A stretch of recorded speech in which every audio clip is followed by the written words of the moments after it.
Always good to see you, Mr. No doubt, Yes, no sir, doubt. yes. At a St. Louis barbershop, the cuts are close and the connections closer. Barbershop always have been our sacred place, man.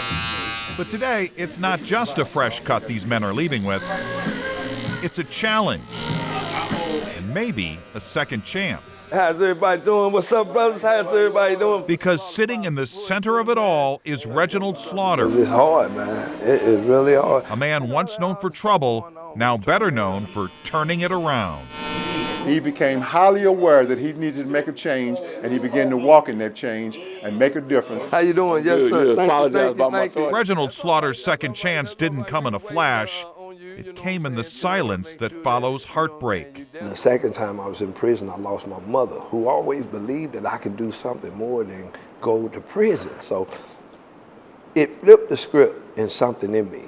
He served time for selling drugs, but the harder part came after getting out. He wanted to be in his daughter's life, but her mother wasn't so sure. I was still a little rough around the edges, in the streets, so she didn't want no parts of that, right? You do not know what to expect from one day to the next. That's when he heard about a 6-week parenting program at the Fathers and Family Support Center. What about the people that's in your life? What he thought would teach him how to be a better dad ended up teaching him how to be a better person. They talk to you about your childhood, who raised you, your relationship with your mother, your relationship with your father, the lessons you learned, what it is to be a man. It didn't just change his outlook, it changed his outcome. When people change, Because once Reginald stopped running from his past, he started walking toward his purpose. He was willing to be a responsible man in the community. He was willing to work on himself and continue to grow. He went from student to volunteer to full-time employee. He's now the support center's community outreach coordinator. And with new recruits, his criminal record isn't a liability, it's his credential. Hey man, I'm an ex-felon. The program was created by an ex-felon.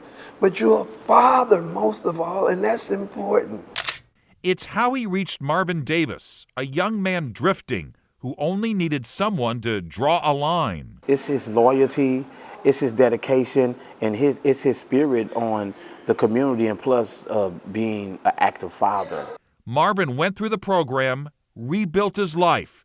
He's now a full-time dad and makes a living making people laugh as a full-time comedian. She said, Father God, bless his license plates, that when the police get behind him, allow the letters to scramble. Marvin's set ends with laughter. I said, Pastor, I still need my gas money. But his story started with someone who believed in him. He's one of my mentors. He is one of my mentors. How the children doing, man? Children are doing good, getting bigger. These days, Mr. Slaughter in the streets, as he's known, hopes to lift men up, not lead them astray. Hey, brother, have you heard about Father Support Center, man? He's not trying to outrun his past, he's rewriting it. That's the greatest feeling in the world for me. I have a life that's really productive in my own community that I once was a problem in, and now I'm a part of the solution. He said the best barbershop in the city, baby. I said, okay. The best barbershops offer more than a cut.